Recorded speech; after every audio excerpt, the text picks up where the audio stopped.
Welcome, everybody. We are good to go. So tonight we're learning the Emunah Nishmat to Avraham ben Chaim Yehuda and Yecheskel ben Abraham.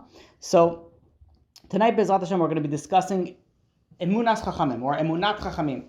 This is the literal translation for this is trust in the sages, like having faith, if you could call it, or trust in the leaders and the rabbis. Now, where this issue comes into play and where people sort of a lack of this trust, we can really separate this into kind of two categories. So category number one is somebody who never had trust to begin with, and most likely because they misunderstood what this concept means. Category number two is where somebody had Emunat Chachamim, they had this trust, but then they lost it for whatever reason. And I want to discuss a little bit on that second aspect before we delve into understanding what Emunat Chachamim actually entails and what it is. So we know that nowadays with the freedom of speech and the idea that everybody can have an opinion and everybody should have an opinion and every opinion matters and everything, all those lovely things and opinions. I would like to tell you one thing and make this as clear, as simple as can be. Yes, everybody can have an opinion, but no, not every opinion counts. And let me explain that before you get all angry and upset. So if you have somebody who is a specialist, and that means that what is a specialist? Someone that did a lot of research, knows a lot about the subject, either studied about it for extensively, preferably that they got tested on the subject, and then they come out to be a specialist on the subject. And this specialist, pick whatever subject that you want, they come to a certain conclusion. And then you have somebody else, contestant number two, let's call this person. And this contestant number two, maybe they read a book, most likely they watched some sort of YouTube video, and then all of a sudden they become a specialist also. And they become with their own opinion. Who are you going to go to listen to? Who is the one that you should listen to? Somebody who has studied extensively on the matter, or somebody who just pretends to know something or thinks that they know somebody? To make this example a little bit clearer, let's say you need to go to a doctor, not a regular doctor, a specialist, endocrinologist, let's just give up off the top of my head. You have to go to an endocrinologist. You need to go to some sort of specialist, or better yet, some sort of pediatric surgeon. Let's take it a notch a little bit higher, more of a specialty. A pediatric endocrinologist, blah, blah, blah, add a few other fancy terms to that. Who are you going to go to ask around? Are you going to start looking on, different YouTube videos or online? Who is the person? Or are you going to go to your doctor or to other doctors in the field and say, who do you recommend to be the best in the field? Now, logic states that you go to somebody who knows. So you go to a doctor, and the doctor will go and recommend you to other doctors or specialists in the field, assuming that it's not their specialty. There's usually people that are known to be top in their field. And who decides this? The doctor decides this. And by the way, just as like a side point, how do you get a Gadol Adar? Like, how do you get a title? There's no test that you take to become a Gadol Adar. What's a Gadol Adar? Gadol Adar is also lahavdil. It's a similar aspect where you have huge Chachamim, huge Talmidei Chachamim, huge rabbis, that they all go and they all acknowledge that this particular rabbi, he's on the highest level of everybody else. Similar, again, lahavdil to like a doctor, who you have somebody and everybody recognize that this doctor, it's a top of their field in whatever area that they're dealing with. So when you want to go and find out which specialist you need to go to, you find a doctor and then you ask that doctor, okay, who do you recommend? And they would recommend, they're in the field, this is something that they study, this is something that they know. This is who they will go and they would recommend, and then you could obviously, take their word for it. The way that it used to be is people used to have an opinion, and that's fine. You had your own opinion. You're supposed to have your own opinion, but it generally stayed to your own opinion, to your friends' opinions. Oh yeah, that's it over there.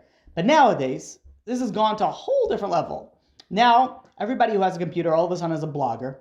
And everybody has a video camera is all of a sudden a specialist, a rabbi, a priest, a doctor, and everything. Don't even get me started on vaccines, specialists. Everybody knows everything. Why? Because I read a blog over there and I found a YouTube clip that I was able to listen for 35 seconds before I spaced out and I watched something else about a cat running in a circle, and now I'm a specialist. So now I know, now you have to listen to me because I know everything and I'm always right and never wrong, because my mother always told me I'll be the best president in the world and I'm the president. And this is where we're getting our information from. Like, we have to stop for a second. Who is the specialist? Now, where am I getting to this? Before I get to my point, let's take another detour. something I've never understood is why people get their political advice from TV and movie stars. Like, this is beyond my understanding. And I don't want to get too much in the hole on this because this is my own thoughts. I may be wrong in this, very likely, but the way that I see things, and especially in America, why are more people Democratic, or well, I can't say more people because it happens to be there kind of in a balance if you look at the polls in the previous election. But why do you have a lot of people that vote for certain political parties? It's not because they know anything. It's really a shame because most people, this is just the way the nature is. The nature of people is most people are followers. There's a few people that are leaders and most people are followers. Now, who are you going to follow? So, you have the media. So if you're controlling the media, it's sort of like, think about it, if somebody is able to hypnotize you and can convince you whatever it is that you want. And really, that's what the media is nowadays. They're able to convince us or tell us what to think, what to buy, what to do, who to vote for, and so on and so forth. So you have people that what they do for a living is memorize lines and say it. And what's considered someone who's really good? Yes, they can be talented. I'm not saying they're not talented. I'm not saying that it's easy. I know, difficult, whatever, if you're in the acting world or whatever it is, whatever. I'm not getting into that whole field. But that's your field. Your field is acting. You're not a political advisor. Why is it that when the time of elections came, we're all listening to okay, so what does the movie star have to say? What does the TV star have to say? Who cares? What do they know about anything? Like literally, okay, maybe some of them are educated. Maybe some of them, read a paper or two. But that's not who you go for your advice. You go for your advice for the specialists in the field, the people that deal with this all day. When you have to go to a doctor, you're not going to ask your movie star friend, which doctor I should go to. No, you ask another doctor who's been in the field. So what happens to this, there's a lot of information out there. And the information that is coming out is very, very often, I want to say neglected, because that's the nice way of saying it, but really it's wrong information is coming out there. And just to branch on a slightly other very, very bumpy detour that I don't want to go too far off is regarding conspiracy theories. There was always conspiracy theories. It's not something new. The moon landing was a fake. That's a famous one. The government killed JFK. 9/11 was an inside job. The Flat Earth Society. I don't know if you've heard about this wonderful group of people, but this is where they strongly believe that there is the Earth is flat and stationary. It's not a rotating Earth. It's a flat Earth. That's it. There's also a very, very fascinating conspiracy theory that the moon isn't real. It's only a projection. Yeah, I couldn't believe it either when I thought about when I heard about this. But yeah, this goes hand in hand. The flat Earth followers kind of hold very strongly on this thing that it's a projection. I don't know where they think has enough power to go and project this moon for half of a month and waxing and waning. But whatever, this is what they believe. And to take a step further, to make it a little bit more personal, there is a very, very large group of people that deny the Holocaust. It's a Holocaust. That's a conspiracy. It would never happen. There were 6 million Jews that were killed. And not only that, the Holocaust is one of the best documented events in history.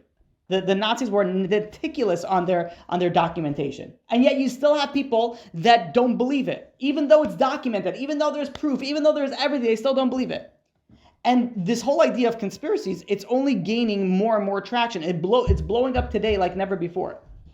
Never before do we have all this, as much conspiracies as we have nowadays, to my understanding. Now, with all this conspiracies and with all this fake news, people tend to lose trust. They lose trust.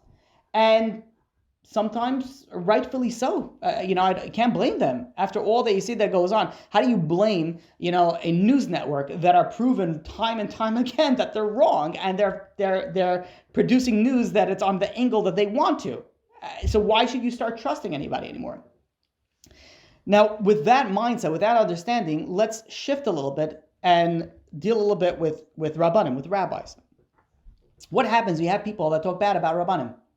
So generally, who are these types of people? Usually, again, not always, but usually these are people that don't believe in God, let's say, or were religious, went off religious. So again, all of a sudden they become a specialist. they write a blog, put out a video, they speak at this, whatever, these different publications that are coming out there, and the movies that are coming out there, and documentaries that are coming out there, all these things, because all of a sudden they know everything about everything, because I lived through it, and I know everything. Really, they know nothing, but pretend to know everything. So what happens when you start speaking bad about somebody? So even if you don't believe it, even if you go and you don't believe it and you don't, so let me give you a scenario. Let's say you're talking to somebody and somebody accidentally slips out, that person, Mr. A, yeah, they have a huge anger issue. And you're thinking like, really, Mr. A has, it's so funny because I know him for like 700-800 years and I've never seen him get angry once. And I go, oh yeah, he has an anger issue. And it's weird. I always thought it was just the opposite. He was so patient, so kind, so calm, so collected. I've never seen that. And you don't agree with it. You don't accept what the person just told you, but it's in the back of your mind. It's there. Fast forward 2-3 years, and you're driving down the street, and all of a sudden you see Mr. A cut somebody off and looks like in a very, very stern look and be like, oh, I knew it. Here's his anger problem coming out. I knew it all along. All along, I knew that he had an issue. Be like, wait, you've never seen an issue before. And what happened? Now something got in his contact, so he was squinting and he was trying to rush to the red light so he should be able to fix his contact. But really, because in your mindset, somebody told you way back that, oh, this guy's an anger personality, it's very hard to take that out of your mind. So what happens is that even if you hear something that's false, that's wrong, that's incorrect, it stays with you. This is why, it's not one of the reasons, but one of the many reasons why Lashon Hara, Rechilas, Motzi Shemra, all these things are like, even if you say like, no, I was just joking, I think it's very hard to take back something negative that you say about somebody else because it resides, it sort of lays dormant inside that person's brain and it will pop up at whatever time in the future, and that could cause some drastic and radical changes in the way that the person interacts with the other person.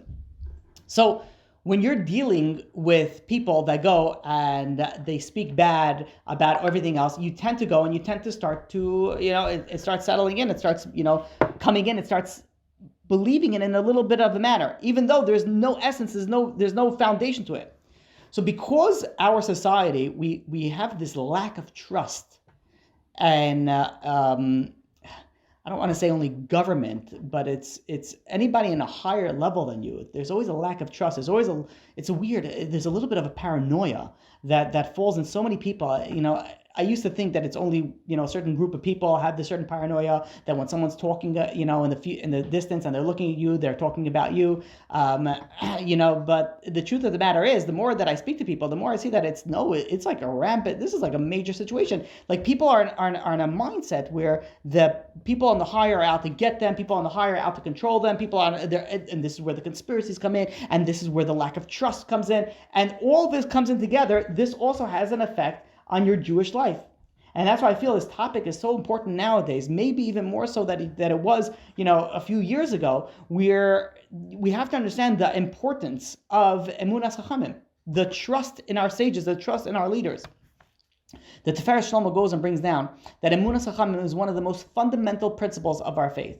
And if a Jew does not believe in tzadikim, this is what he goes. It's crazy. This is such a hard, I can only quote it from the Tiferes Shlomo. It says a Jew who doesn't believe in tzaddikim should not consider himself a Jew.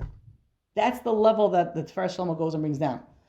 And, it's really a shame because these righteous people, the holy tzaddikim, there's an avenue of relief. Their blessing, their guidance is more powerful than we can imagine.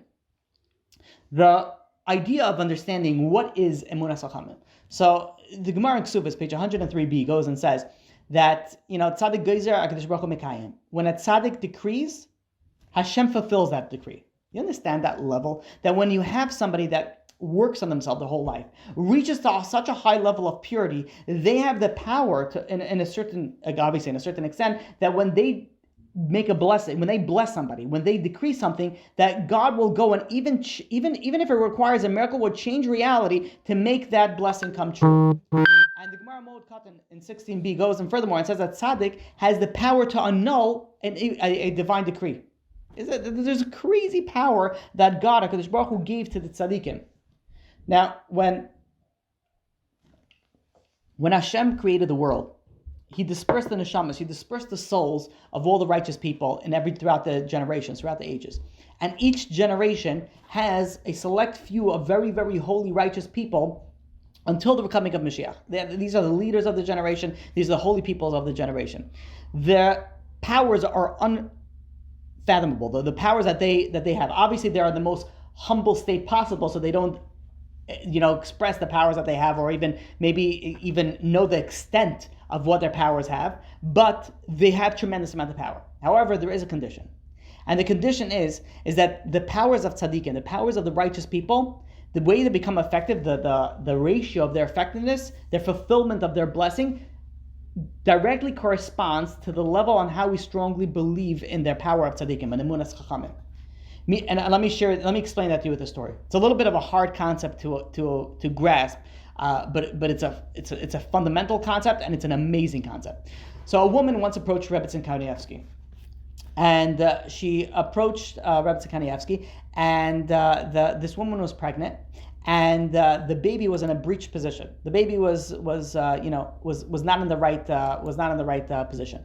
So the doctors told her that if the baby doesn't turn around, she's going to have to go and get a C-section. And anybody that's been through this, or has known, like I remember, I don't remember which kid this was, but when my wife was expecting one of the kids and it wasn't in the right position, we ended up traveling everywhere. There was a woman that did some sort of procedure. She gave my wife chocolate, and then she literally turned her upside down. There was so many different things, because you want the baby to be in the right position. And people go and literally turn upside down to go and try to go and make sure that the baby is in the right position, because it's very dangerous if the baby is not in the right position, and it could result in a C-section. So this woman goes over to Rebbetzin Kanievsky, and Rebbetzin Kanievsky goes over to her, and she tells her, check all your sfarim in your apartment and make sure that they're the right side up. So the woman said, okay, fine. But the woman misunderstood her. The Rebbetzin Kanievsky, she said, check all your sfarim. Your sfarim is your holy books. Make sure that they're right side up. But the woman heard sirim. Make sure that all your sirim is the right side up. Sirim is very close to sfarim in Hebrew, but sfarim means books. Sirim means pots. So meanwhile, this woman goes to Rebbetzin Kanievsky, and Rebbetzin Kanievsky says, go make sure that all your pots are on the right side up. And she says, okay. She believed in the Rebbetzin Kanievsky. She had a high level of Emunah Chachamim. She goes and she runs to the house. And she goes through all her cabinets, all her drawers, and she makes sure that all her pots are the right side up. She even opens up her Pesach cabinets, and she makes sure that all her pots are right side up. And the skula worked. Within a day, the baby turned. And there was no need for surgery. So she was so happy, she told a few of her friends. She says, you're not going to believe this amazing story. She says, the baby was upside down, it was breech position. I went to the, Rebbetzin Kanievsky. She told me to check the pots, and then check the pots, and I moved all the pots around, and that's it. And the baby, and they were like, well, wait, did you just say pots? And she was like, yeah, the Rebbetzin Kanievsky told me to take the pots and make sure they're upside down. And they were like, Rebbetzin Kanievsky told you to check your pots? And she's like, yeah, she told me to check my pots. And they started laughing and be like, are you sure she said to check your pots? Because what does pots have to do with the baby? Like, what does that even make any sense? I just I don't know. That's what happened. That's what and I did that, and it worked. So she's like, the friends go to her and be like, you should go back to Rebbetzin Kanievsky. Like, that doesn't make any sense. So she went back to Rebbetzin Kanievsky, and she goes over and she says, when you told me to check my sirim, did you mean sirim, my pots, or my sefarim, my books? And she says, no, your sefarim. Why would you check your pots? Why would you do that? And she's like, well, and she explains to the Rebbetzin what happened. She says, well, I went home. I thought you said the pots. I went home. I checked all the pots, and within a day, the baby turned, and everything went out. So the Rebbetzin Kanievsky goes over to her husband, Reb Chaim Kanievsky, the Gadol Adar. She goes over to Reb Chaim, and she tells him over the story. So Reb Chaim responded by telling her a story from the Gemara in Psachim, page 42a. The Gemara in Psachim goes and says that before Pesach, Rav Masna was giving a drasha, he's giving a speech in his town, and he quoted Rabbi Yehuda, who says that a woman who needs dough for matzos, they should use something that's called mayim shelanu. Mayim shelanu is the terminology for this. When the Gemara speaks about it, it's referring to water that has been pumped the night before and left out overnight. That is, mayim shelanu is water that was rested overnight. But the people that came to the class, the woman that came to class, they thought Maim Shalanu in Hebrew means Maim Shalanu, our water, or my water, Maim Shalanu, my water. So the woman that came to the class, or the men that came to the class, they understood it, Maim Shalanu is the rabbi's water, meaning that if we want to bake matzos, we have to get the rabbi's water, and that's what we should bake matzos. And the next morning, there was a long line of women outside Rav Masna's house, because waiting to receive some of his water. Ask Rabbi Yisrael Salanter. It says, why did the Gemara bring down this story? What is it? Show the ignorance of these people, that they didn't realize what Mayim Shlanu really meant, and they thought it was that. What was the purpose of the story?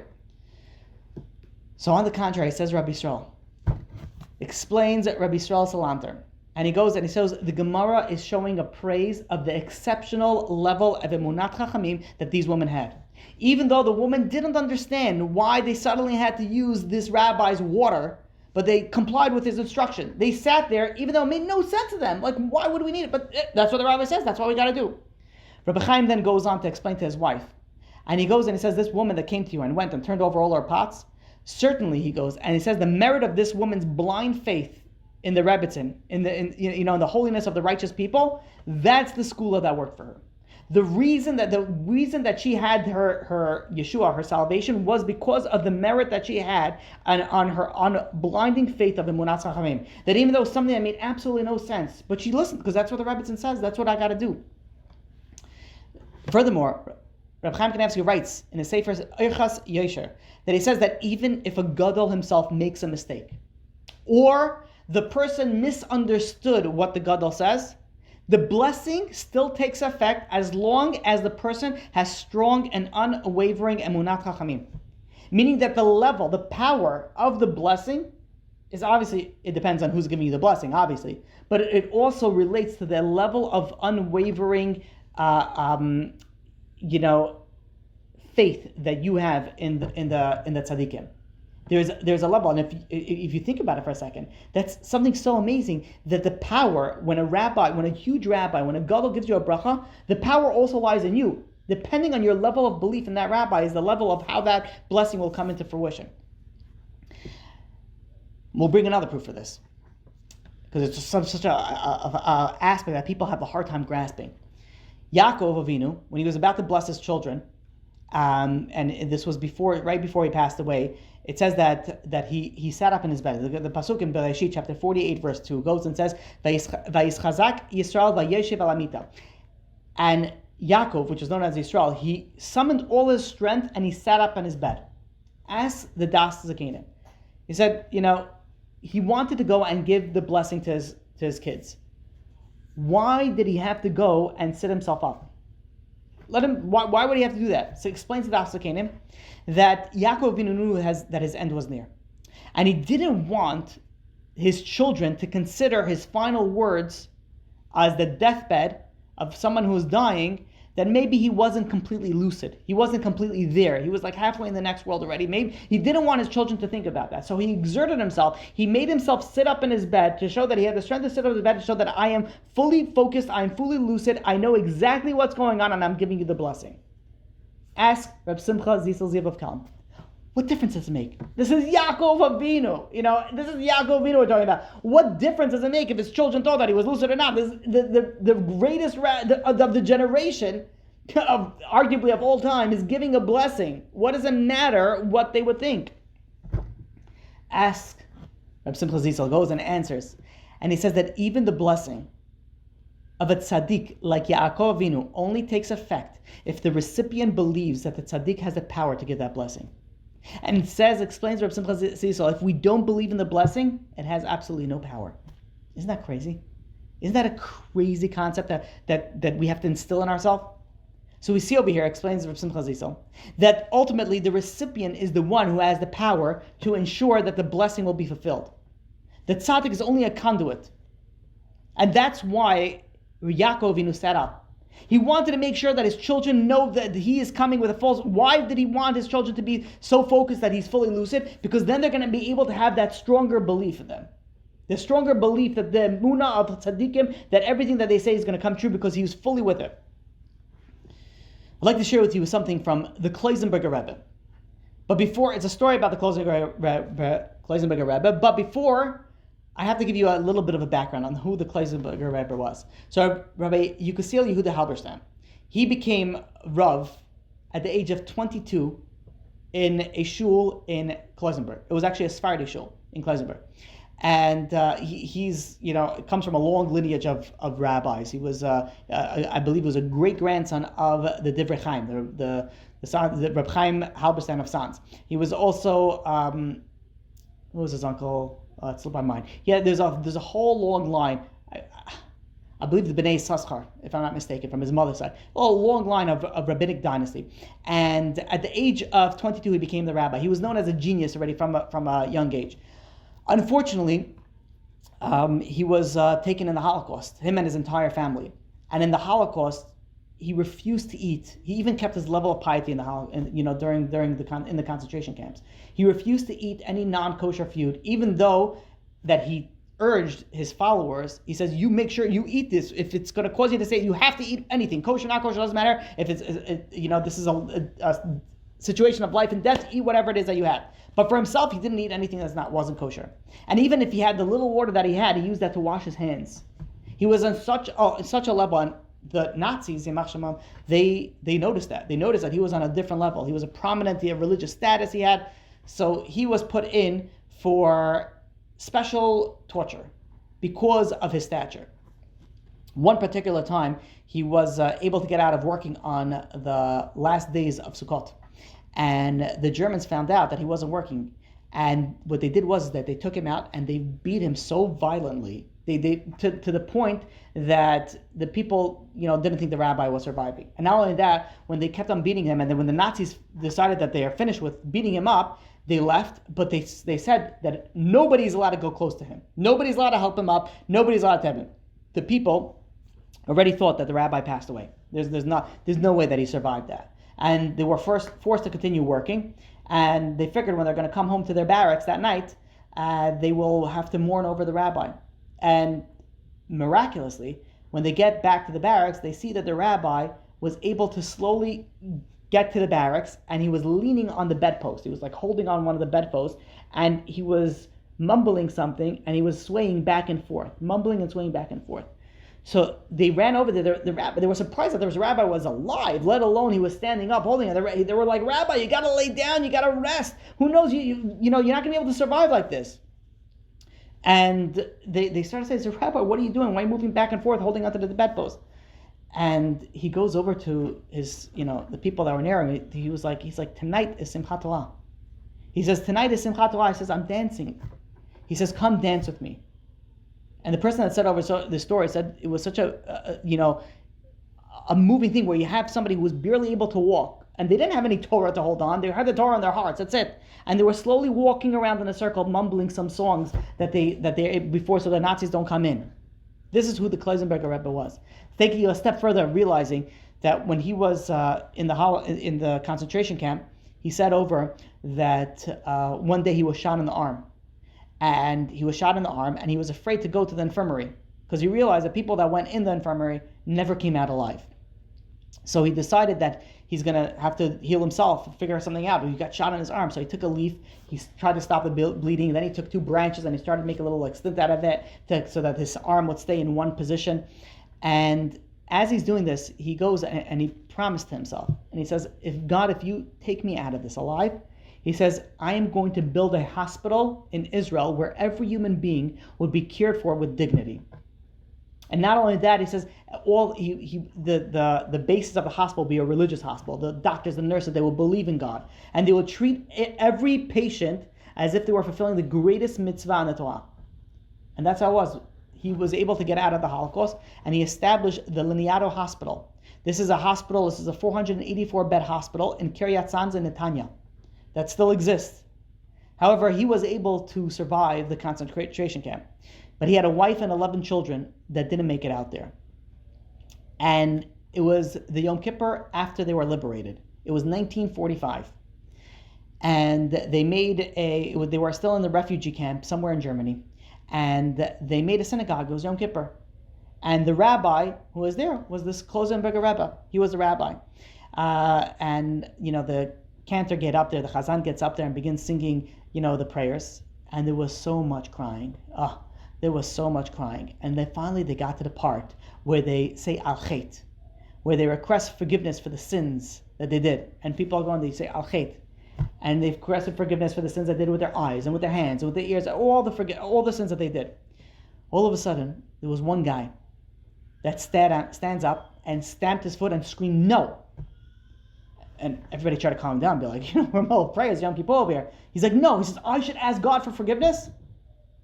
He says, I should ask God? He says, what my eyes saw my own children getting killed. These hands, he goes and he says, had no time to sin. They worked for the Germans. I was brazen. I have to say, al chet, that I was brazen. Didn't lift my head for 3 years. I was callous, he goes on. He says, the last piece of bread I gave off to somebody else, somebody I didn't even know. And he goes on and says, if anybody has to ask for forgiveness, it's God. And everybody was like taken aback, like, what do you say to that? So they turned to the Klosenberger Rebbe. And this is how I read the story. The Klosenberger goes and he says to them, I hear you, you're right. And everybody burst into tears, burst out crying. And then when a few minutes go by and the crying subsided, the Klosenberger Rebbe goes and says, but I want to tell you why I am asking God for forgiveness today. He goes and he says, in our camp, the guards used to amuse themselves. And every morning, they would play this crazy sadistic game. They would take 5 random inmates, and they would pile on us a load of bricks. And there was a steep flight of stairs that this inmates would have to climb up in front of everybody. And if one brick would fall, they would replace it with 2 more bricks. And if the prisoner didn't make it up and they fell, they would slowly torture them until death before everybody's eyes. And they did this every single morning. Klosenberger goes on. And he says, it was unbearably cold. Our clothing infested with lice. There was nothing to eat. Everybody was sick. Everybody was dying. But he said, you want to know the worst and most humiliating part? Was that morning ordeal. It got to the point that each of us had a prayer that we said every night before going to sleep. And the prayer was very short and straight to the point. The prayer was, God, merciful God, please let me die in my sleep. That was a prayer that we used to say. They didn't want to wake up the next morning. And the Klosenberger Rebbe says, I used to say it too. And he goes on and he says, that's why I'm asking for forgiveness. That is the sin that I am confessing on this Yom Kippur. It never entered my mind that I'm going to pray, I'm going to ask for something, maybe that I should be free. We didn't know what freedom was. Free? What's free? It wasn't even something in our thing. This is why I asked God for forgiveness. This was just an introduction to explain to you who the Klosenberger Rebbe was. That when everybody else was asking questions, he didn't ask it. He was saying, what am I going to do more? Well, how am I going to fix it? He was always on the higher level. He was on a caliber that we could only dream of. Fast forward a few years after the Holocaust, the Klosenberger Yeshiva opened up in Union City, New Jersey. He also went to Eretz Yisrael, but he had a yeshiva in New Jersey. And they found out that at one particular year, that the Klosenberger Rebbe is going to, take up residence in the yeshiva building. I believe it was a 6-story building. So everybody was so excited, so happy. And until this time, there was no elevator in the building. But because the Rebbe is arriving and because of this thing, they decided they're going to put an elevator into the building. But because when you have a yeshiva full of young guys, they don't need to use the elevator. So the elevator was used only for the Rebbe and for the administration. If they needed it, that was who the elevator was for. The rest of the student body was not supposed to use the elevator. However, the young yeshiva boys were very creative, let's call it. And even though that it was locked with a key, they figured out ways on how to open up and use the elevator. They made a contraption, like a long metal pole, skinny metal pole, that they were able to stick in a certain place in the elevator, and then they were able to open up the elevator doors. So all they had to do is figure out where the elevator was. They go to that floor, wherever it's lit up. Then they could open up the door, and then they could use the elevator. There was one particular boy by the name of Beryl, very sweet, reliable boy that the administration figured, these are boys that they dormed in the yeshiva over there, and they wanted to appoint a certain boy to be sort of like the Bikur Cholim, that if someone's not feeling well, he will check up on them. Maybe they need some food, maybe they need something to drink. So he'll be, in charge of that. The year was 1976. It was a leap year that year, and Shushan Purim Katan fell out on Shabbos. So Shal Shudas, the Rebbe and all the students were singing or dancing or giving, speeches, was learning Torah, and it stretched on until after Havdalah and after Malav Malka. This stretched on until 2:00 in the morning. And 2:00 in the morning, Beryl, which was the one in charge of this bigger Cholim, he was exhausted. He said he's going to make, people already made their way out. He decided that he's going to go to bed. And then he remembered that there was one boy that was, that was tired. That was sick. And he said, let me go check on him. Let me go see, maybe he needs something. He says, before I go check on him, let me go to the kitchen. Maybe I could, pick some food before I go up. So he goes into the kitchen and he noticed that there was a boy there that was making French fries. So he goes over to the boy and he says, can you do me a favor? Can you, can I get some French fries for the boy that's sick? He said, yeah, of course, take as much as you need. So he's taking the French fries and now he's thinking he's got to go all the way up to the top floor and he's on the bottom floor. And he's got that metal piece in his pocket that he could use the elevator. And he's like, after all, starts rationalizing it. It's a mitzvah. It's for, it's 2:00 in the morning. I should use the elevator. After all, it's only right that I should use the elevator. So he looks at the elevator and he sees that the elevator is in level number 2. So he says, fine. He goes up to level number 2. Now, level number 2 is the level of where the rabbi slept. And that's why they made sure that all the lights were closed. There was no sound of this. The rabbi, in the few hours that he was able to rest, he had the peace and quiet. It was pitch black. And he says, okay, that's normal. This is the rabbi sleeping. So he quietly makes his way to the elevator. He sticks his little, thingamajiggy, his little contraption into the elevator, opens it up, and he notices the elevator is also pitch black, which also made sense. Probably the light bulb, went out. And he opens up the doors. He goes and he takes his first step into the elevator. The problem is, before he could realize it, he realized that there was no floor to the elevator. And before he could think twice, he was plunging through the elevator shaft. And he fell down until the bottom floor with a huge cloud of dust. And he felt like this cracking sound on his feet. And he started, there was some screaming. The boys came rushing, be like, what's going on? And he's sitting over there in the bottom of the elevator shaft, screaming in pain. And the boys run in to be like, is everything okay? Are you okay? And they jumped down into the elevator shaft. They went down to the first floor. They opened up the elevator and they jumped down. And they hoist him up and they call the ambulance. They call 911, they call Hatzalah.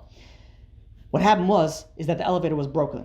And they didn't know the elevator was really on number 3. And the light said it was on number 2. And the boy didn't know that. Nobody knew that it was broken. They weren't supposed to use that anyways. And the boy fell right through to the bottom. And Hatzalah comes and they rush him to the hospital. They get to the hospital and right away they bring him through x-rays. They give him some pain medication. They see like there's something really, really wrong. And they go through all these diagnostics and they come out, they realize that his feet were shattered. And they predicted that he's never going to walk again. But that was only the minor problem of all of them. He had another life-threatening spinal injury. There was a vertebrae that broke. And this vertebrae, was pressing on his spinal cord. When the parents finally came to to see him, the boy in the hospital, he says, call the Rebbe, call the Kloisenberger Rebbe. So they go, it was at this time close to 4 a.m. They call the Rebbe goes and hears what's going on. And he goes over to him and says, you must move your son immediately. He says, take him to the hospital of joint diseases. They are expert on every single joint in the human body. They're better equipped to help bring your son to a complete refuah shlema. Do not stay where you are. So they said, okay, that's what the Rebbe says. They go over to the doctors and say, listen, we want to move him to this hospital. And the doctor was like, move him? He's like, there's no way this person can be moved right now. His spine is in such bad shape that if you move him, he could die.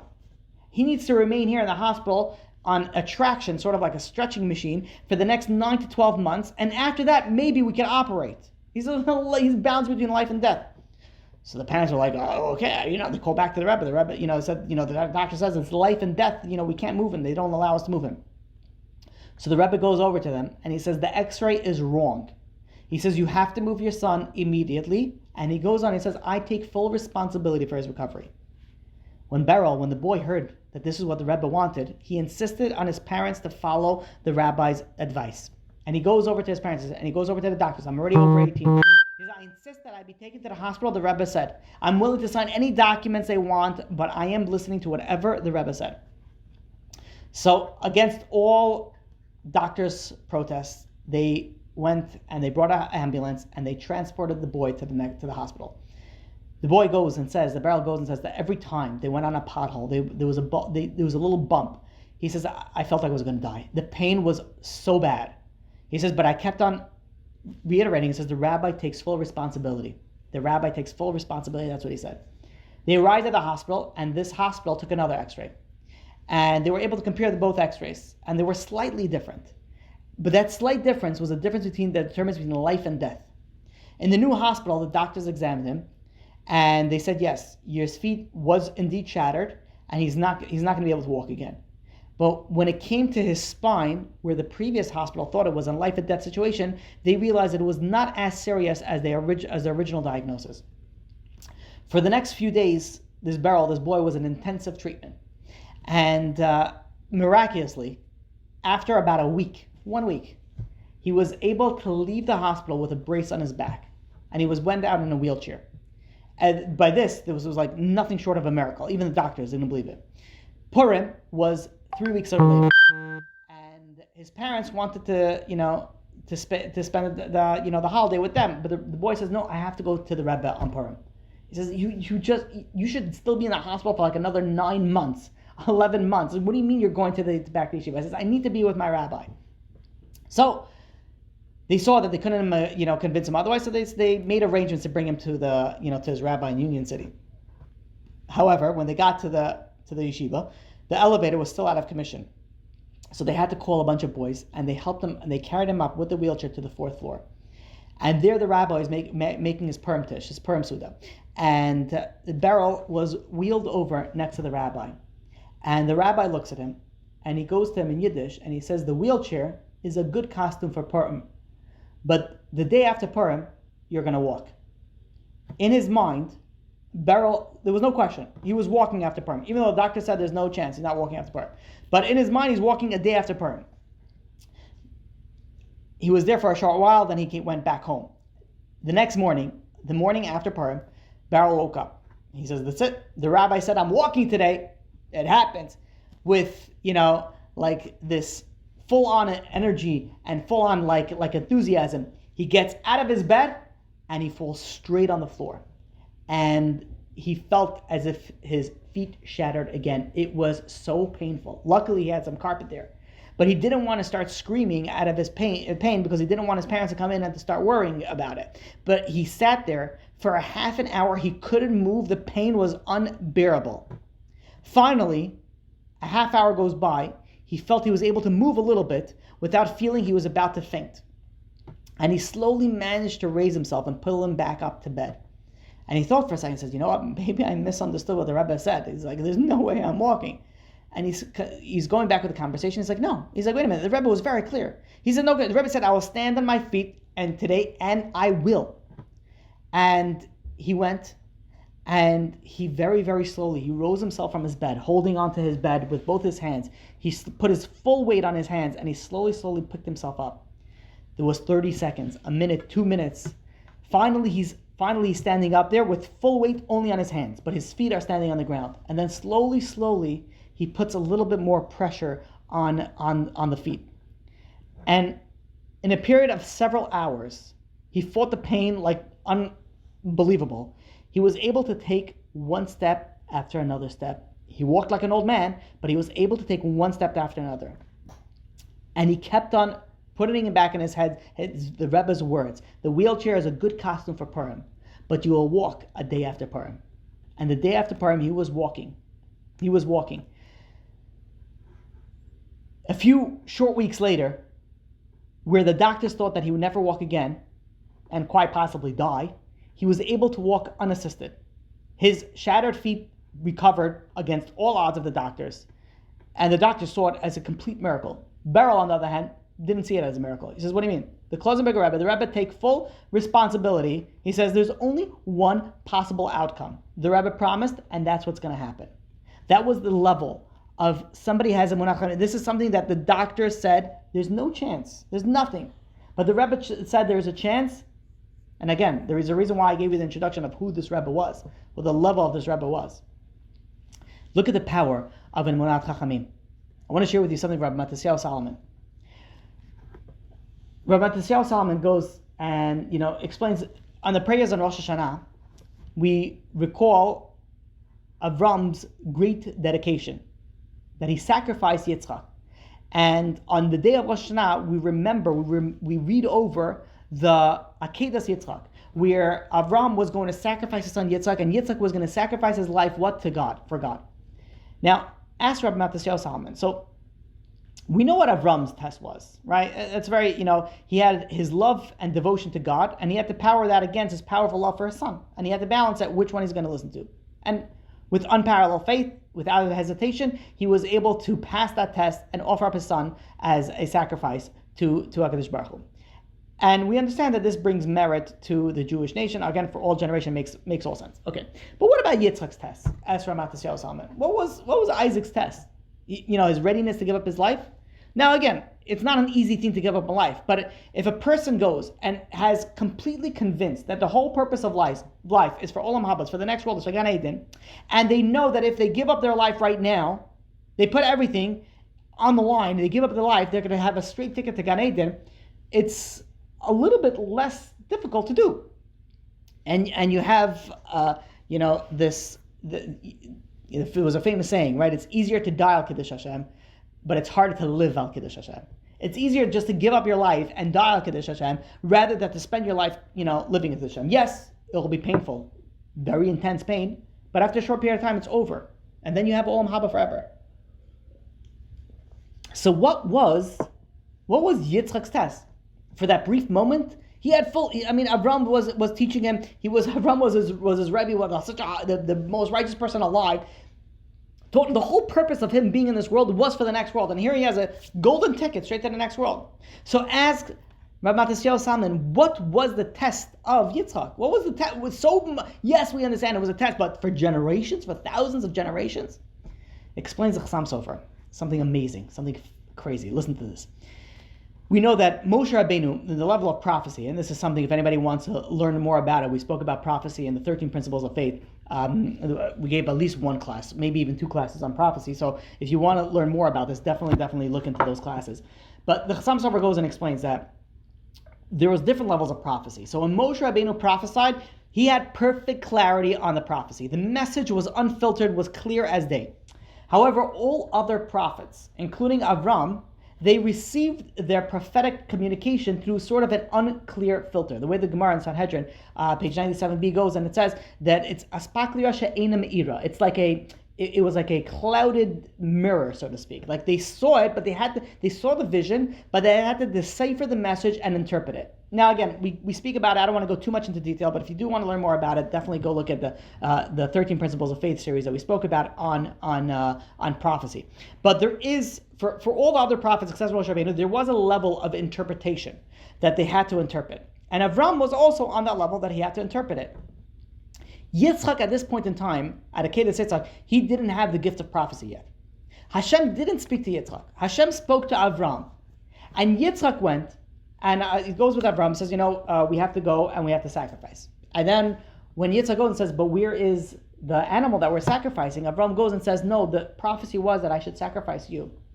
Now, Yitzchak could have responded, be like, well, Father, this is an interpretation, right? Are you sure the interpretation was correct? Because it doesn't sound like God will want me to die. There's many, many reasons that we could go and discuss. Now, Yitzchak could have been like, are you sure?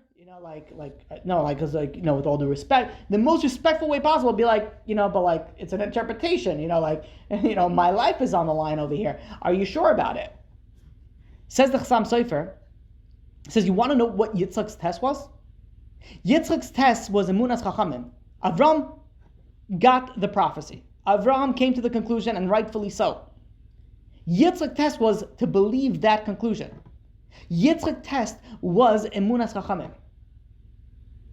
Says the Chassam Sofer, this is the merit that we bring up on Rosh Hashanah. This is how we connected the merit of Yitzchak at Akedah Yitzchak.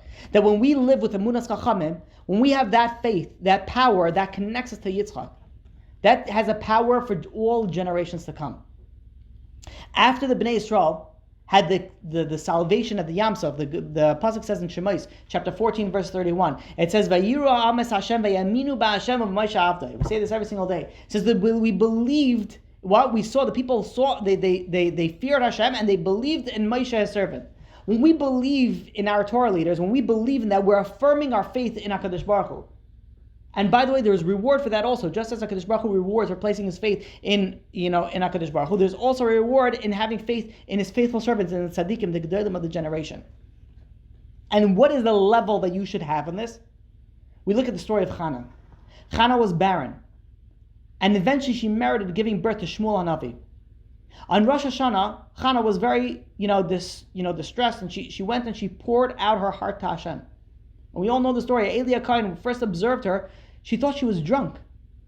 But when Chana explained her situation, and Eli HaKohen realized that he was wrong, he gave her a heartfelt bracha for a child.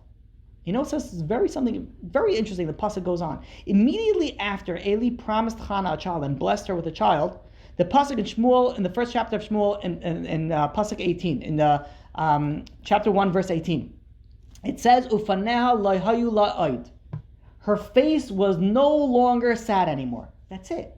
The second, explains the Brisker Rav, she was broken for so many years, but the second that she got this blessing from the Gadol, from the Tzaddik, from Eli HaKohen, from the Kohen Gadol, she had such a level of Emunah Chachamim that the moment she heard the words from her dejection, her sadness, that's it left her. She was done. She was happy. She was like, okay, the rabbi blessed, that's it, it's going to happen. I'd like to finish off with two stories. Rabbi Melech Bluth was one of Rabbi Moshe Feinstein's closest talmidim, one of his closest talmidim. And there was a broken woman who came to Rabbi Moshe. She had been married for a very, very long time, getting one disappointment after another. Every year she goes to her husband, go get a blessing for Rabbi Moshe Feinstein, Gadol Dar. And he goes over, Moshe blesses them for a child, but so far nothing came in yet. So the woman decided she had enough. She goes to Rabbi Moshe Feinstein and brazenly demands that Rav Moshe decree. And she goes and says, the Gemara on Tainis goes and says that the power of a tzaddik geyser, HaKadosh Baruch Hu mekayim, a tzaddik decrees and God will fulfill that decree. So she goes over to Moshe Feinstein and says, I want you to decree that I'll have a child. Moshe Feinstein taken aback, says, I should decree? Rabbi Moshe Feinstein was one of the most humblest persons. He says, what strength do my words have? But she insisted. She begged repeatedly, yes, you can decree. Rav Bluth, he was observing the scene. He tried to calm the woman down, but Rav Moshe said to him, no. The woman started crying hysterically. Rav Moshe said, let her cry. Rav Moshe felt that it's emotional healthy for this woman to go and let it out at this point in time. After a long while, the woman stopped crying. She regained her composure, and Rav Moshe gave her some disappointing news, to say the least. And he goes and says, I'm sorry, but I cannot decree that you should have a child. My decrees, they won't have any effect. But before the woman had a chance to respond, he continued. And he says, but you should know that in the merit of your faith, in the ability for those who learn Torah, the level of faith that you have for those that learn Torah, you deserve to give birth to a child. Then the woman all of a sudden was broken no longer. She says, when? And let me just, Rav Moshe Feinstein didn't promise her a child. He says that, he goes and he says that in the merit of your faith, in the ability of those who learn Torah, you deserve to give birth to a child. The woman says, when?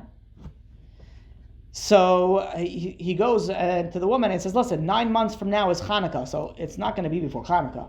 And she says, fine, no problem. The last day of Hanukkah, she gave birth to a baby boy. This is the level of what the power of Emunah Chachamim have. There was a young son of Reb Shalom Chadran. He had a whooping cough, had a bad cough. So they went to the Chazon Ish for advice.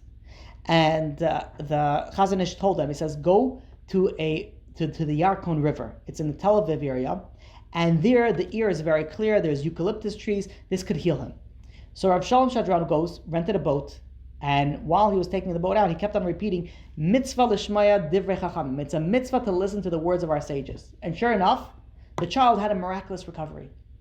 Rav Shalom's son, goes to his father and says, there's obviously some very powerful, stuff in this area. There are a lot of other people that could be suffering from this. You should publicize the information. So Rav Shalom Chadran says, you think that eucalyptus is what healed you? He says, you know what healed you? The merit of Emunah's Chachamim that we had. It's a mitzvah l'shmaya l'divrei Chachamim. He says the merit that we listened to the tzadikim, that is what gave us the merit to go and to be healed.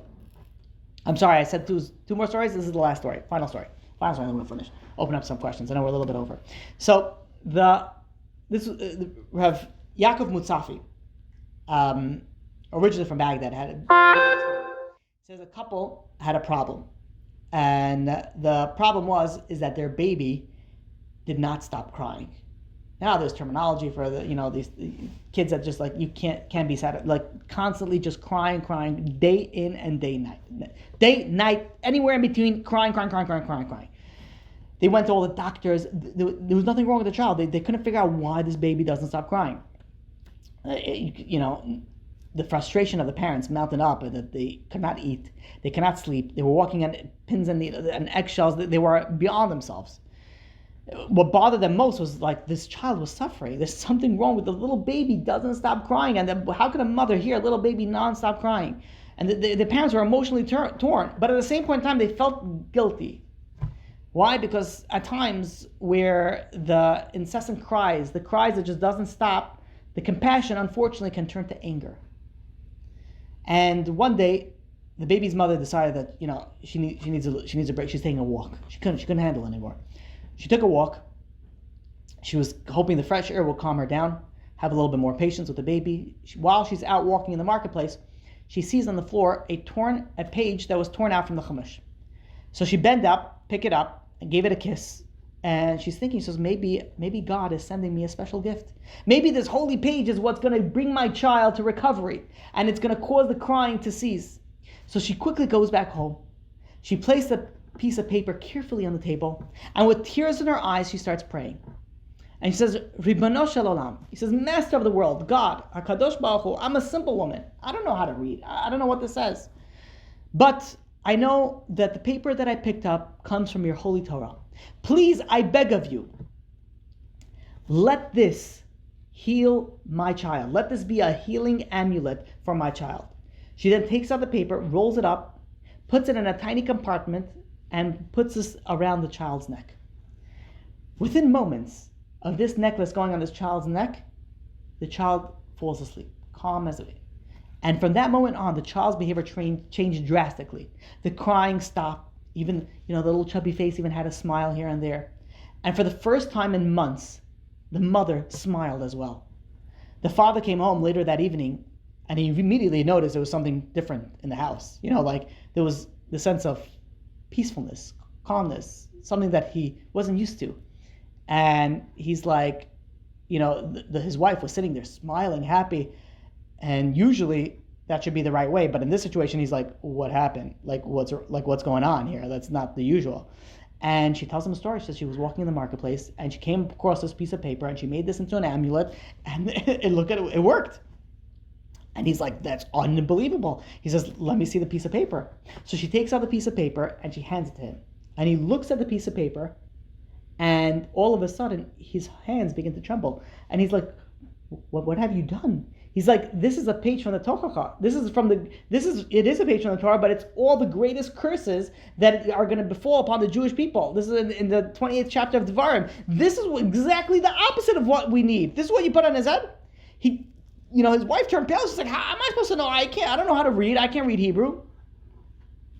Rav Matzafi goes and concludes the story. And he says, this is the power of Emunah Pshuta. This is the power of Emunah. That it can transform the most terrifying curses into the most beneficial blessings. We never realize the power that we hold inside of us. We always look at other people. They're the ones that are going to save me. They're the ones that are going to help me. Yes, you should go and ask blessings from all the big rabbis, and you really should. But the power also lies in you. The power also lies in your Emunah's Chachamim. The next time that you get a blessing, it also depends on the power that you have of what you're going to go and how you're going to believe it. The power of Emunah is so, so strong.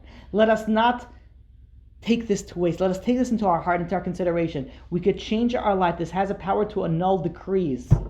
that has the power to do so much good. Let us internalize this and really utilize this, and may our lives really be turned into a life full of blessing. And we'll open up to questions. Okay. All right. Seems like we have one question over here. We have a comment over here. No one should listen to people. Okay. Okay, here's a question. The Rav said that 3 tzadikim are chosen in each generation, and why specifically that number? No. I didn't. If I said 3 tzadikim are chosen in each generation, that was incorrect. I don't remember saying that. But if I did, it's not. No, there's no 3 tzadikim. In every generation, there is a select few of tzadikim that are these special neshamas that are brought down to lead the nation. The next question is Emunah Chachamim or Emunah tzadikim. The literal translation is Emunah Chachamim. Is what the terminology is, but obviously the Chacham needs to be a tzaddik also as well. Okay, seems like we have one last question. I know that if a tzaddik decrees something, it will happen, but if the tzaddik decrees something bad, can you have emunah that it won't happen if you do tshuva? So this is a very interesting question. So in a sense, yes. So let's take this, and I'll explain this in a different way. If in a way of a prophecy, that even if there was a prophecy that a prophet, meaning a real prophet, we don't have it nowadays, but in the times when there was prophecy, if a prophet decreed something that was supposed to happen and it was supposed to be bad, you don't have to believe that will happen. If you go and you do tshuva, that could avert the decree. And in fact, this is something that doesn't nullify a prophet, meaning that if a prophet decrees something and it doesn't come to fruition, it'd be like, okay, must be he's not a prophet. No, if a prophet decrees something good and it doesn't come, yes, then it's a problem. But if a prophet decrees gives a prophecy of something bad and it doesn't happen, that doesn't mean that it was a wrong prophecy. It was most likely a right prophecy. But if people do tshuva, you could annul that decree. So the same thing, nowadays. Next question: do we know who these special tzadikim are? Not all of them, because some of them are hidden. But we know the Gdolei Ador. We know Reb Chaim Kanievsky. We know the leaders, of the generation. The Reb Gershon Edelstein. We have Gedolim of the generation, and these are the people that we know are. And then there's also the hidden ones. Okay. Another thank you very much. Okay, another thank you. I appreciate that. Thank you also for joining. Okay, the next question. This is a little random, but I heard that the war of Gog and Magog can be referring to a spiritual war. Can Gog and Magog be referring to a spiritual war? I'm trying to think of how I could do this in a short way. There's a really long answer to this. So first of all, let's back it up a little bit. That if you really want to look, I gave a full series on Mashiach, and there I spoke about Gog and Magog. So it was a really long, heavy class on Gog and Magog. So I can't go through all that detail, but there is an aspect of where Mashiach could come, where it won't be as terrible as it can be, meaning that Mashiach could come in two different ways. It could come in a time period, the way that the Gemara goes and explains it could be in the right time, or Achashana, or it could be in a rush time.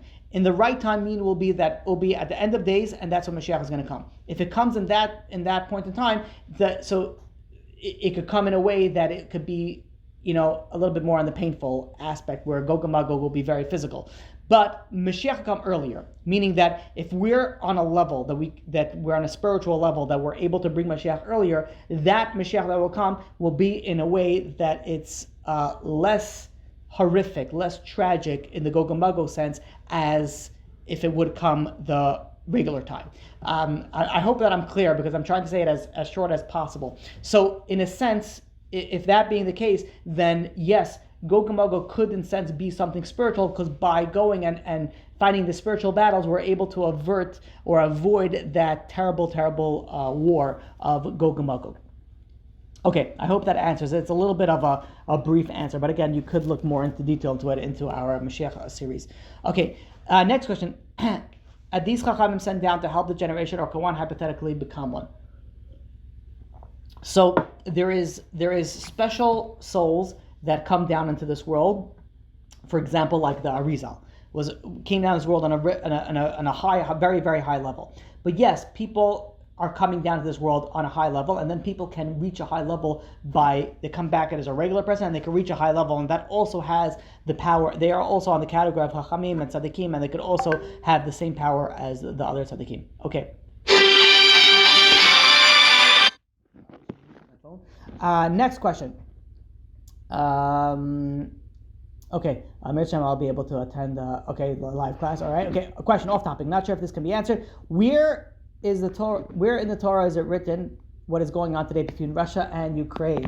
Okay, so it's interesting because I was thinking about, there's every time that there's a large situation of worldly proportions, there's always comes up that this is Mashiach and this is Gog and Magog and this is the final thing, and I in the Torah itself doesn't speak about the details of, meaning in the Amisha Chum Shetara, it doesn't speak about the details in details about Gog and Magog, but we have a lot of midrashim that does speak about it, and I didn't have a chance to look at this, but I do remember something regarding Gog and Magog. There is something that has to do with Russia. And I don't know if that's Ukraine also. I would have to look it up. And, I don't like just saying things. There are some people that come up, and every time that there's something that Trump is going to be Mashiach, and then, Obama was Gog, and then Putin is Magog. Like, everybody comes up with everything. And unless there's a source for it, I'm very strongly, I'm against that whole methodology. I think that's you have to source everything. So I don't remember off the top of my head. I could look into it, but I don't know if it was Ukraine. I don't know. It's something I have to look into. So I don't have a source of what's going on, even though I'm sure there is. Okay. Oh, here's a question. Is there anyone in Brooklyn now to give a bracha for children?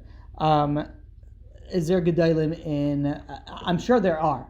Don't get me wrong. I'm sure there are. There's, after Israel, New York is the largest place for New York, and then New Jersey, and then probably California. The tri-state area is the second largest place where all the religious Jews are, and I'm sure there are many, many righteous people that do have the ability. Do I know somebody who's on that level that could give a bracha? I'm sure there's some rebbes out there that they have it, but I don't know who to recommend. If you do know somebody, please share it over. Okay, next question. If it is so that it could come in both ways, why did the first two parts, World War 1 and 2, come in a physical aspect? So this is a little bit of a slightly different question on the Gog and Magog aspect. So what you're probably referring to is what came up from the Chavetz Chaim, if I'm not mistaken, that said that Gog and Magog is going to be a 3-part war. Part 1 is World War 1, Part 2 is World War 2, and then Part 3 is the final part, which will hopefully not be World War 3, but we'll see how it comes out. So in an aspect of why did it happen is definitely, we're definitely in the ikvus of the Mashiach. We're definitely in the time of Mashiach, and there's definitely things that are moving. And even though that we still had part of Gog and Magog kind of start or kind of the beginning aspects of Mashiach, we're definitely in the ikvus of the Mashiach. We still have the ability to go and avoid a lot of the badness by doing tshuva, by following the Torah, and by doing things that we're supposed to do. So even though it is physical, and the regular understanding of it is a physical, but there is a way in the spiritual side. Next question is, could be this war that's going on? Could it be Gog and Magog? It could be. I don't know. Okay. Okay, thank you for all the kind words. Next question. I heard that in the time of Mashiach, the kahuna will go back to B'chairim. Is this a true thing? If so, why don't we go back to the... If so, why won't the Menima go back to Reuven? Okay, I'm sorry, I don't understand that question. You're gonna have to repeat that question.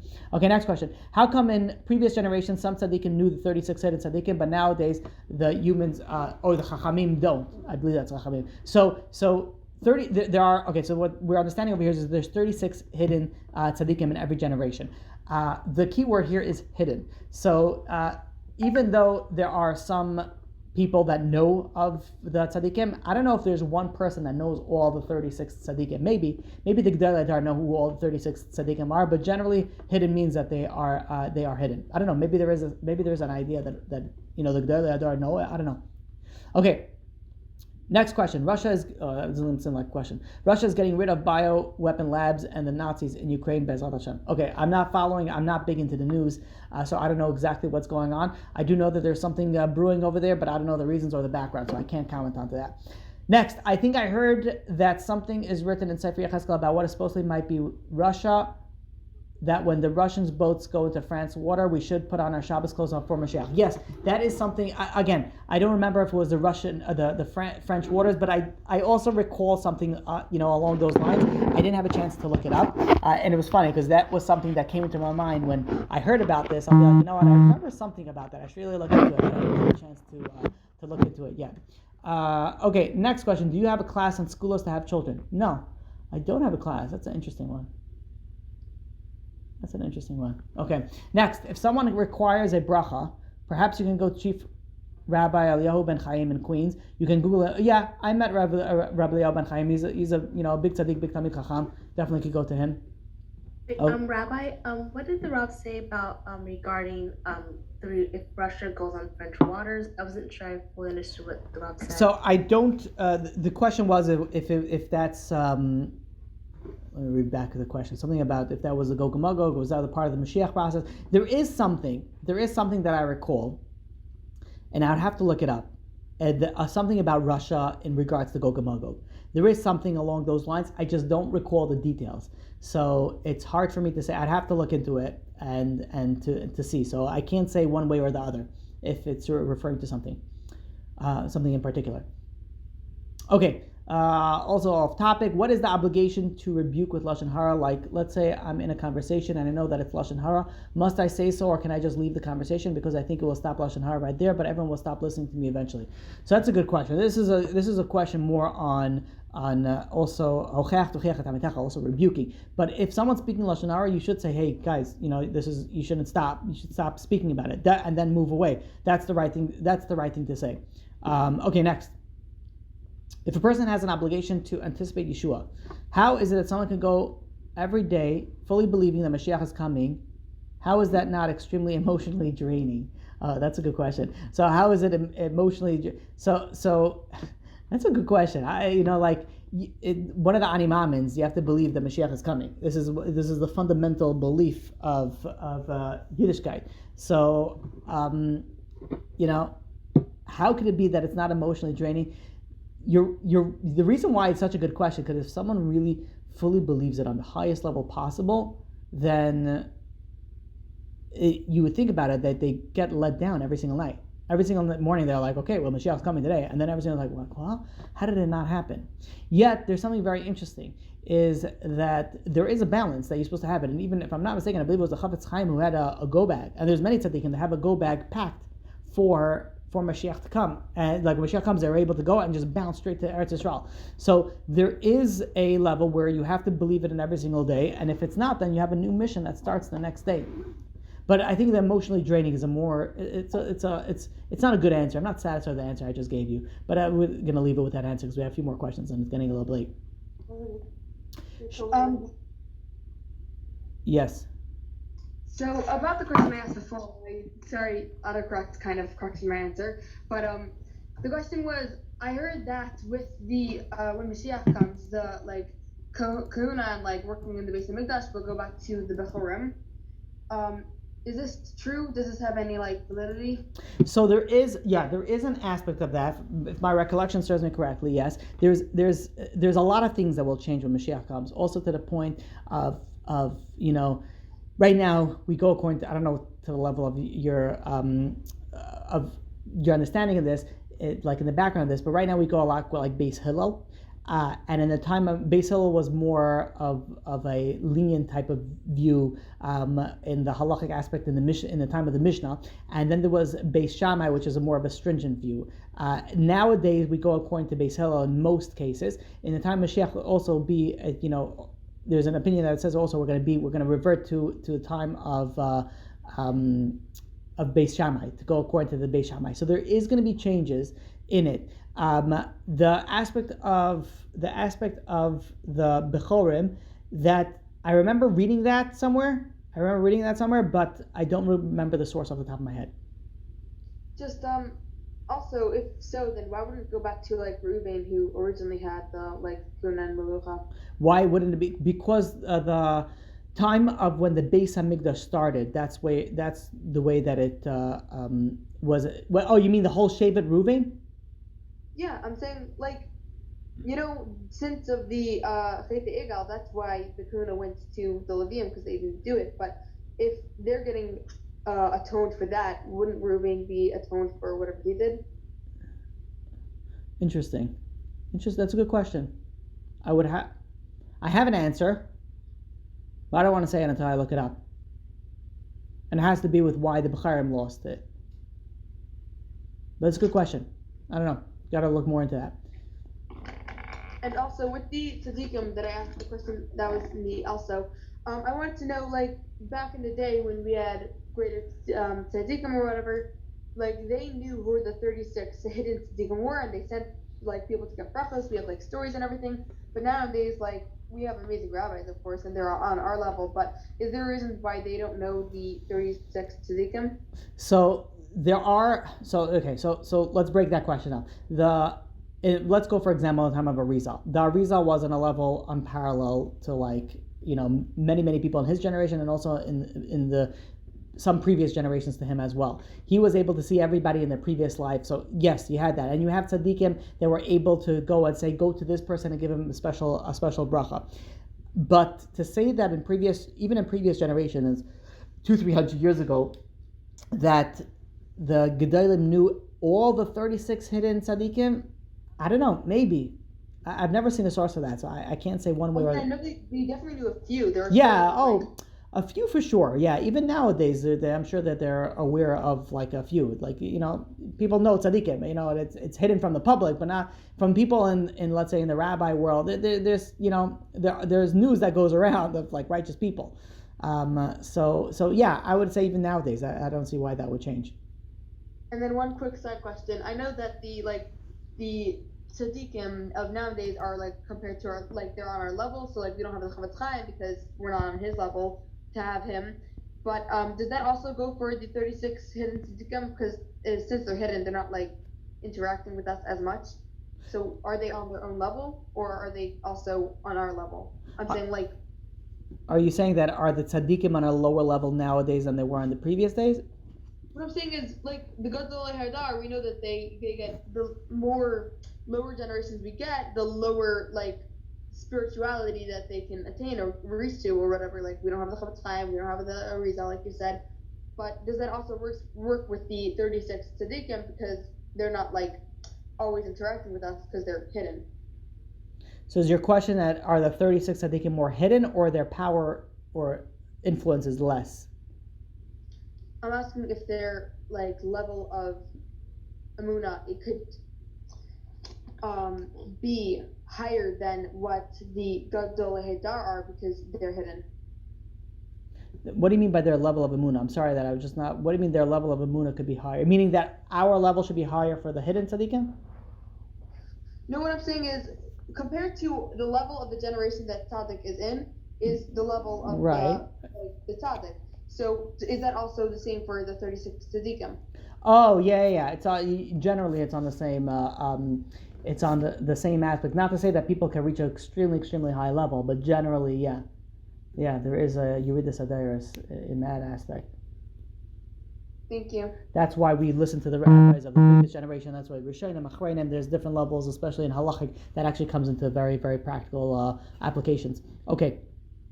Next, should a few more questions that are coming in, so we'll try to answer it really quickly now because it's getting a little bit late. Should we fear what is happening with this war? Technically, any war is not good, and the way that it works is especially when you're dealing with, again, I'm not well versed in what's going on in the politics and all this stuff, but whenever you're dealing with a war with somebody who has a nuclear power, and then there's other people that are going onto the other side, it's always dangerous. So is there something to fear? Definitely daven. That was all I could tell you. Hopefully nothing to fear, but listen, there's Jews in Ukraine. I hope that they're getting out, or they got out, but it's not a fun situation, and we should definitely fear for them, if not for us. Next, for having children, there is something to say. Thank you, Hashem, for not having children. Okay, a different school for gratitude. Yes, we're not going to get into that. That's just a simple school for anything. It's just being grateful. Okay, fine. Okay, next. Let's try to go just to the questions. I know that one shouldn't daven for a specific shidduch, but once a person is engaged or married, should we daven that it should work out? Married, definitely. Engaged is a good question. Maybe, yeah. That's a good question. I would probably say probably. Married, definitely. Okay, next.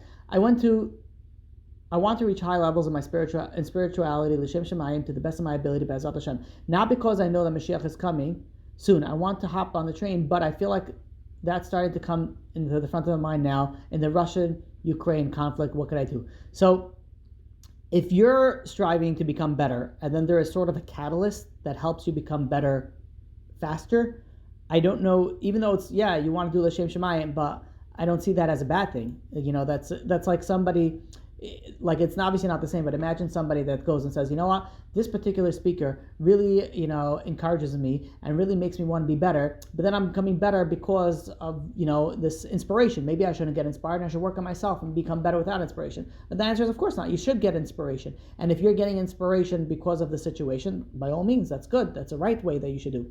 Okay, next. Rabbi, are we permitted to rebuke if we don't know if the recipient will listen? I've heard somewhere that we are not. Okay. So there is a whole level of rebuke. Again, if you do want, we gave a whole hour class and more on this rebuke thing. So I would recommend that. But in general, if you know 100% sure, that's a different story. But generally, you think probably they won't listen, but you should definitely say, hey guys, this is Lashon Hara, you really shouldn't be speaking about it, and then walk away. You don't have to be over there and be like in their face and be like, oh, I hear you're saying it. I think you should give that information and in the most respectful, nice way possible, not like in a mean, aggressive type of way. Where are we over here? Okay, what should we pack in the Mashiach bag? Practically, how long would it take to reach Eretz Yisrael, and what do we need to have on hand? That's a good question. Mashiach go-to bag. It'll probably be a good business, right? Sell prepackaged. Now they sell these prepackaged food things that you could take with you. You could start a business of prepackaged Mashiach, luggage. What should you pack? Things that you need for until you're able to buy new things. With that. And again, where is how long will it take to get to Eretz Yisrael? It's a question that I don't know if anybody can answer. It depends on so many things, and that's why people are moving on to Eretz Yisrael now, because they feel like the end is coming and they'd rather be there because they don't know how long it will take. If they have millions and millions of Jews all over the world trying to fly into Israel. Okay, we're almost done. Look at that. Okay, if anyone is trying to, never mind. Thank you so much. Okay, wow, just received. Okay, fine, very good. And yes, thank you very much for posting that there's a shiri about rebuke for whoever was asking over there. Okay, so that was all the questions. Thank you all for joining. Until next week, may you all have an amazing, amazing, successful week.